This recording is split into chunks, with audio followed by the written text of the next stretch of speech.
అందుకని peaceful area వెళ్ళేసి అక్కడ సార్ ఫోన్ చేశారు, సీను అర్జెంటుగా జీవిత గారు ఉండరు, రాజశేఖర్ గారు ఉండరు ఇక్కడే, ఏంటి సాంగ్ ఇప్పుడు అర్జెంటుగా కావాలి మనకి, 2 రోజులు రికార్డ్ అవ్వాలంటున్నారు.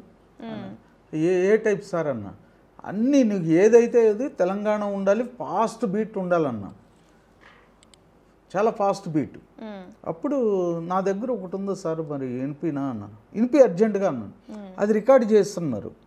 చేస్తే ఇది రంగారెడ్డి జిల్లా కన్నా విశాలమైన హృదయం, పుల్లారెడ్డి మిఠాయి కన్నా భలేగా ఉంది అదరం, సంజవరెడ్డి పార్కులోన ఆడుకుందాం చిక్బం, బిఎన్ రెడ్డి వాస్తులు పెట్టి కట్టుకుందాం భవనం, ఆ శిల్పారామం శిల్పంలా నడుచెక్కుంటాడే బ్రహ్మం, మీ గుమ్మం దాటి వచ్చావంటే గదిలొస్తుందే కమ్మం, నన్నిట్ట చంపుకు తినకయ్యో నా బుగ్గలగిచ్చి, టూ మచ్ అవుతుంది నీ పిచ్చి, hi hi hi hi hi అట్టట్టా సోకులు చెప్పొద్దే నా తింగర్ బుచ్చి, మొదలెడతా కోతి కొమ్మచ్చి.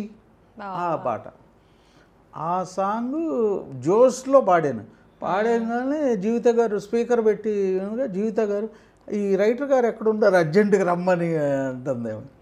ఇక నేను బోనాలు వేసి కొంచెం డ్రింక్ చేసి ఉన్నాం. జీవిత గారు రాజశేఖర్ గారు ఉండరు. సీను ఇప్పుడు అర్జెంటుగా రావాలి నువ్వు అన్నాడు. అది సార్ కొంచెం ఇట్లా అంటే పర్లేదు నువ్వు రా, ఇదే పాట పాడేసి వెళ్ళిపోదు కానీ వచ్చే వెళ్ళిన తర్వాత ఇది పాడే. అంటే ఇది హాఫ్ అన్ అవర్ వ్యవధిలోనే రాసారా? రాసి పెట్టుకున్నాం కదా అప్పుడు, సండే రాసుకునే పాటలన్నీ ఇయే, వాటిని కొంచెం మోడిఫై చేసి వాళ్ళకి వినిపిస్తూ ఉంటాం. అట్లా ఈ పాట జీవిత రాజశేఖర్ గారు అక్కడే ఉండరు, మీరు ఇందా పాడినట్టు పాడండి అంది. అంటే మళ్ళీ ఎక్కడ ఈ స్మెల్ వస్తుంది అని చెప్పేసి కొంచెం దూరం వెళ్ళి కొద్ది జోష్లో వాళ్ళ రూమ్లో, ఏసీ రూమ్లో కదా కొంచెం ఇది అవుతుంది. బాగుంది అంటే జీవిత కొంచెం రాజశేఖర్ గారు కొంచెం బూత్ ఉంది దీనిలో అన్నాడు. బూత్ లేదు ఏం లేదులేండి, అంతా కొట్టుకుపోతుంది, అంత బాగుంది అన్న రాజశేఖర్ జీవిత గారు. అయితే ఏం లేదు, అంత సిచ్యువేషన్ పరంగా ఉంది అని చెప్పేసి సంగీత రాజశేఖర్ గారికి ఈ సాంగు.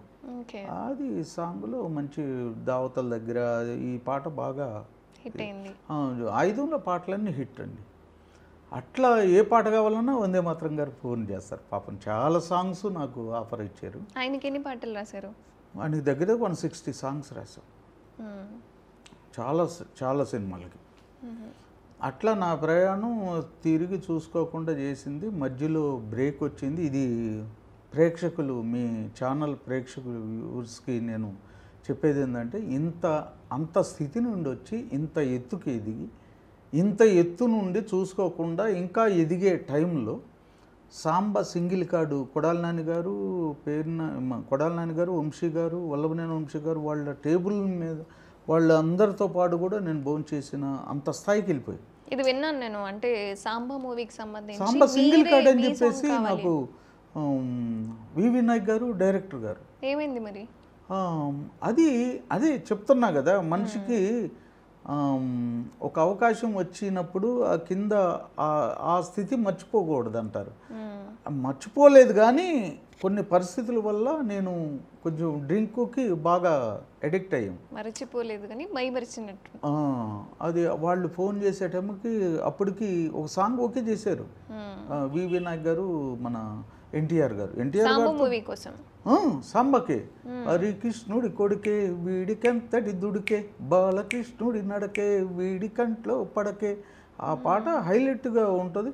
అంటే మీకు అప్పుడు తెలియలేదా ఆల్రెడీ సాంగ్స్ ఇచ్చాము? తెలిసి ఆ టైంలో అంటే ఆ ఫ్రెండ్ సర్కిల్లో మనం ఎటు వెళ్తున్నాం ఏంటి అనేది చాలా ఇది. మనం ఒక టెక్నీషియను ఎదిగినప్పుడు ఒదిగి ఉండాలి, ఒదిగి ఉండటమే కాదు బాధ్యత నెరిగి ప్రవర్తించాలి అనేది నేను అప్పుడు నేర్చుకున్నా. అప్పుడు నన్ను బాగా అధపాతాళానికి తొక్కింది ఆ డ్రింకే. పెద్ద సినిమాలు పోయినాయి, పెద్దవాళ్ళతో పరిచయాలు, పెద్ద హీరోలతో, పెద్ద మ్యూజిక్ డైరెక్టర్లతో. అప్పుడు నేను ఇది కాదు అనుకుని చెప్పి నేను ఇప్పుడు 9 years దగ్గర డ్రింక్ క్లోజ్ చేశాను. ఎందుకంటే నన్ను బాగా ఇబ్బంది పెట్టి నా కెరీర్ని మొత్తం మరి ఇంకో విధంగా పూల మార్గం నుండి ముళ్ళ మార్గానికి నడిపించింది ఇదే. మళ్ళీ మళ్ళీ అదంతా చేసి నేను తెలుసుకుని మళ్ళీ ఇప్పుడు ఒక మంచి మార్గం వైపు అంటే ఎప్పుడు రిలీజ్ అయ్యారు మీరు ఇదంతా? నాకు 9 years అయ్యింది, మ్మ్. 9 సంవత్సరాలు. 9 సంవత్సరాల తర్వాత ఎక్కడ చూసినా డాడీ శ్రీనివాస్ గారికి అది ఇస్తే సరిగా సాంగు ఇవ్వడు, సరిగా అని పెద్ద సినిమాలు అదే ఏంటంటే ఒక రైటర్ మనం చిన్న స్థాయి కింద నుండి పైకి వచ్చాం, ఆయన ఫోన్ చేసి రెస్పాండ్ అవ్వలేదు అనుకోండి, ఆయన కాకపోతే మనం ఎవరికన్నా ఇచ్చేసేయండి అవును అంటారు. అందుకని అది మనం ఒక్కలమే కాదు కదా. కాదు కదా, ఈ పెద్ద సముద్రం ఇది. మ్మ్.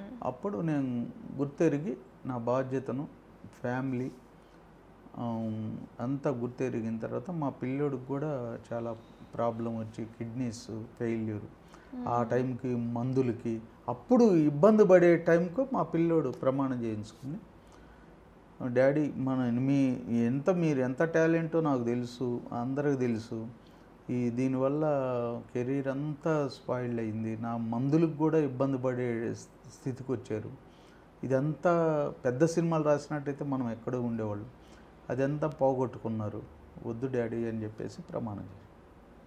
కానీ నిజంగా ఒక్క అవకాశంలో అగ్రనాయకులు ఎవరైతే ఉన్నారో వాళ్ళకి మీరు పాటలు రాయడం అనేది అసలు మామూలు విషయం కాదు. ఫస్ట్ చిరంజీవి గారు, తర్వాత బాలకృష్ణ గారే. ఆ అవకాశం నాకు తెలిసి ఇప్పుడు కూడా బోసన్న చాలామంది పెద్ద హీరోలకు ఇప్పుడు వరకు పెద్ద హీరోలతో ఇండస్ట్రీకి వచ్చిన వాళ్ళు ఎవరు లేరు, అంతా చిన్న చిన్న సినిమాలు చేసుకుంటూ వచ్చిన వాళ్ళు. ఆ గొప్ప అవకాశం ఇచ్చినప్పుడు మనం ఎలా ఉండాలి, అందుకని రియలైజ్ అయ్యాయి.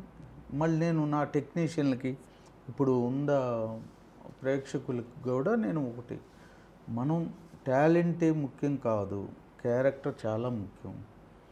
మన టాలెంట్ అనేది తర్వాత, ఫస్టే మన బిహేవియర్ నచ్చకపోతే ముందు తీసేయండి, ఎందుకంటే మనం ఎంత బాగా రావిని అది కాదు అనేది తెలుసుకోవడానికి నాకు 9 సంవత్సరాలు పట్టింది. అంటే మా అందరికీ తెలుసు డాడీ శ్రీనివాస్ గారు ఒక గేయ రచయిత అని, ఎన్నో పాటలు రాశారు. కానీ డాడీ శ్రీనివాస్ గారు ఒక సినిమాకి దర్శకుడిగా, స్క్రీన్ ప్లేగా, ఆ మాటల్ని మొత్తం ఆయన ఆధ్వర్యంలో ఒక సినిమాని నడిపించారు. సో అది కూడా ఒక పెద్ద హిట్ అయింది అని కూడా విన్నాను. సో దాని యొక్క ప్రయాణం, మీ యొక్క టర్నింగ్ అనేది ఏ విధంగా జరిగింది? అప్పటి నుండే నేను ఎప్పుడైతే ఈ డ్రింక్ ఇచ్చే దీనివల్ల ఎంత అధపాతాళానికి వెళ్ళానో అది గుర్తెరిగాను.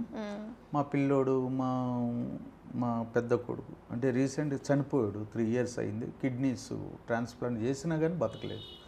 ఆ బాబు వల్లే నేను మారాను. ఆ బాబు అంటే నాకు చాలా ప్రాణం, పంచప్రాణాలు.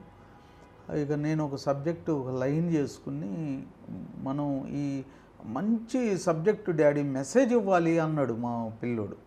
అంటే ఆ మెసేజ్ ఓరియంటెడ్గా మనం చేయాలంటే ఒక చిన్న అవుట్లైన్ అనుకున్నా, అనాథ పిల్లలు వాళ్ళ స్థితిగతులు. అనాథ పిల్లోడు మన కళ్ళెదుటికి రాగానే మనం ఏంటంటే ఒక 5ో 10ో ఇచ్చేసి చేతులు దులిపేసుకుంటాం, అయిపోయింది, మన బాధ్యత తీరింది, నేను సాయం చేశాను అన్నా. ఆ ఫీల్డ్లో దీనిలో ఉంటాం మనం. ఆ ట్రాన్స్లో మనం సాయం చేసాం, గుణం ఉంది నాలో అనుకుంటాం, కానీ అది కాదు. మనం 5ో 10ో ఇచ్చేసి అందరూ చేతులు దులిపేసుకుంటే వాళ్ళ పిల్లల స్థితిగతులు అంతే ఉంటాయి, వాళ్ళకేది బిస్కెట్ దీనికి.